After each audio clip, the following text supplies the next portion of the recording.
Je pense qu'aujourd'hui, il n'est pas besoin d'infliger au président de la République un certain truc, de la même manière qu'on ne peut pas trop en faire pour le Premier ministre. Bon, maintenant, il y a l'esprit, peut-être aujourd'hui, des Sénégalais, et c'est cette situation un peu ambivalente que l'on vit et que les Sénégalais ont voulu, parce que n'oublions pas que du point de vue politique, il y a un historique qui est là.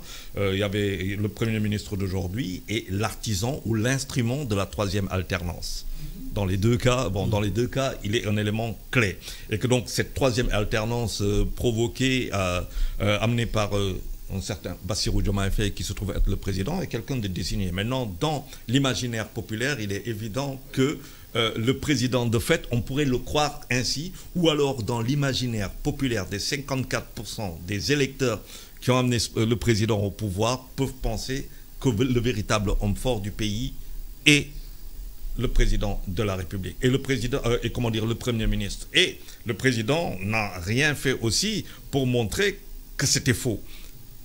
Il y a eu quand même des choses qui se sont produites ici, quand on se rend compte que chaque fois que le président de la République a eu à être absent, il y a eu tout de suite dans les 24 heures ou plus dans les 48 heures, une existence par ailleurs du Premier ministre par rapport à un discours qu'il a tenu. Ça a été le cas pour la Chine, ça a été le cas quand le président a été en Espagne, ça a été le cas quand le président était aux États-Unis et tout ça. Donc cette dualité qui aurait pu être un bicéphalisme, parce que n'oublions pas que le Sénégal, en 1960 jusqu'en 1962, vivait justement de ce bicéphalisme accepté par le président, par la Constitution du Sénégal. Mamadou Dia n'était pas le président du Parlement.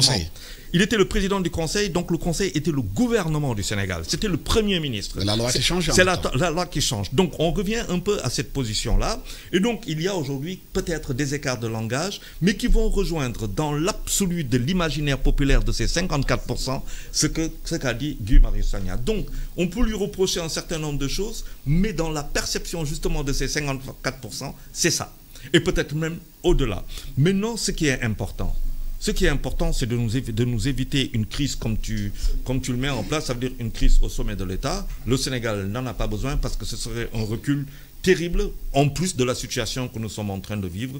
Les deux doivent pouvoir s'arranger et je pense que c'est ce qu'ils sont en train de faire. Mais est-ce que c'est justement cette façon de faire, de dire les choses, ne va pas davantage créer une dualité au sein de l'État, même au sein des gens? Alassane, vous voyez des fois dans certaines déclarations, les gens disent nous avons créé un mouvement d'Olel, Bassirou Diomaye Faye. On parle de Sonko, on parle de PASTEF. Est-ce qu'aujourd'hui la ligne de fracture n'est pas en train de se creuser sans pourtant qu'on le dise clairement au Sénégal? Vous savez, tout ça, c'est certainement un manque d'expérience politique qui peut justifier cela, parce que PASTEF, c'est un jeune parti qui arrive au pouvoir, donc après 10 ans de bataille, et donc ça peut se comprendre. Mais il y a des écarts de langage répétitifs, récurrents, de la part d'un député de la République quand même. Et moi, c'est ce qui me gêne un peu, parce que c'est quand même, à chaque fois, Guy Marius Sagna se signale dans le débat public avec des écarts de langage comme ça. Rappelez-vous, il avait récemment attaqué, je pense, le président de l'Assemblée nationale, alors qu'il est membre d'un groupe parlementaire, il aurait pu, dans un débat parlementaire ou en interne, en parler, parce que quand on fragilise les institutions, pour quelque motif que ce soit, mais on scie la branche sur laquelle on est assis, et l'image que cela renvoie à l'international n'est pas jolie. Et ça, moi je voudrais encore appeler ce député de la République à beaucoup plus de mesures et de retenue dans ses déclarations, parce que ce qu'il fait, c'est que quel est l'avantage comparatif du Maroc? Le grand frère en a parlé, du Rwanda. C'est l'instabilité, c'est la stabilité institutionnelle. Le roi, il est là, c'est le roi. La vision royale, dès que c'est décliné, personne ne discute. On applique. Même si le roi n'est plus là, le prince est là. N'est-ce pas? Le Rwanda, c'est ça, c'est pendant 20 ans. C'est Kagame qui est là. Donc, il y a une stabilité institutionnelle. La stabilité institutionnelle, elle est extrêmement importante aujourd'hui dans le monde où nous sommes. C'est parce que d'abord, c'est un critère de crédibilité. Les investisseurs n'ont pas envie de venir dans un pays où chaque 5 ans ou chaque 10 ans, on change de plan de développement, parce que c'est de l'instabilité institutionnelle. Et pire encore, quand on crée de la zizanie dans un régime, c'est très clair ce que dit la charte fondamentale du Sénégal. Le président Bassirou Diomaye Diakhar Faye est le président élu au suffrage universel direct. C'est le président légal, parce que la légalité procède simplement du fait que l'acte qu'il devient président, il a prêté serment devant la Constitution, parce que c'est lui, c'est ça la légalité. Et la légitimité, c'est qu'il porte l'espoir et l'espérance de la majorité des populations. C'est cette acceptation sociale, c'est cette acceptation philosophique que tout le monde accepte que c'est lui qui porte les suffrages, la majorité des suffrages, ce qu'on appelle légitimité. Peut-être que lui, il utilise des mots dont il ne connaît pas véritablement la signification. Donc, non seulement le président de la République, il est légal, mais il est légitime, il s'appelle Bassirou Diomaye Diakhar Faye. Et nous avons une charte fondamentale. Dans la charte fondamentale, il y a un gouvernement conduit par un chef qui est le Premier ministre et qui aujourd'hui, par la force des choses aussi, est le chef de la majorité parlementaire. Parce que rappelez-vous, c'est lui qui avait conduit la liste. Si on était dans un régime parlementaire, c'est celui qui gagne les élections, qui nomme un gouvernement, et là, on est dans un régime parlementaire. Sauf qu'au Sénégal, nous ne sommes pas dans un régime parlementaire. Ce n'est pas le Premier ministre qui gouverne, qui définit la politique de la nation comme en France. Ici, c'est le président de la République qui définit la politique de la nation et le gouvernement exécute. Donc il ne faut pas créer des problèmes là où il n'y en a pas. Maintenant, naturellement, on peut comprendre des partisans politiques qui se disent que c'est lui qui devait être le candidat. Finalement, lui, il a désigné. Mais ça, tout le monde le sait. Mais sauf qu'on est à la tête de l'État. Il faut préserver la stabilité de ce pays. Des exemples internationaux existent. Ici, en Gambie, chez nous, l'opposant Darbo a été empêché. Il a proposé Adama Barrow, qui a été élu président de la République. Et donc, il faut que les gens se rendent compte que ce sont des situations qui ont existé par le temps, dans le monde, en politique comparée. Mais il ne faudrait pas en faire un levier de blocage institutionnel. Parce que ceux qui disent cela, qu'est-ce qu'ils veulent dire? Ils veulent simplement dire qu'on a un Premier ministre qui devait être président, qui est même plus légitime, plus légal que le président, et que donc lui pourrait s'arroger même les attributions constitutionnelles du président. C'est pas bon. Parce que demain, moi j'ai écrit, quand le Premier ministre a interpellé avec véhémence le président de la République, j'ai dit qu'il ne faut pas faire ça. Parce que demain, si le Premier ministre Ousmane Sonko devient président, je lui souhaite, parce que c'est ce qu'il veut faire, mais il n'aurait pas accepté que son Premier ministre l'interpelle comme ça. Disons que la vérité reste la vérité. Moi, je pense que pour leur compagnonnage, eux deux, je pense qu'ils ont une intelligence de la situation. Il faut que leurs partisans derrière arrêtent de semer la zizanie. Parce qu'en faisant ça, c'est le Sénégal qui est touché. Parce que les investisseurs qui voient une dualité, Idrissa Seck parlait de dualité alléguée à la tête de l'État, qu'est-ce que ça finit comment? On sait comment ça finit.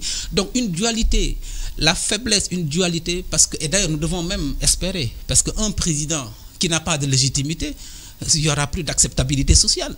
Donc dire aujourd'hui, créer une crise alors que on vient de démarrer une gouvernance, il ne faut pas, parce que s'ils pensent qu'en créant une crise comme ça institutionnelle, ça va profiter à qui que ce soit, ça ne profitera à personne.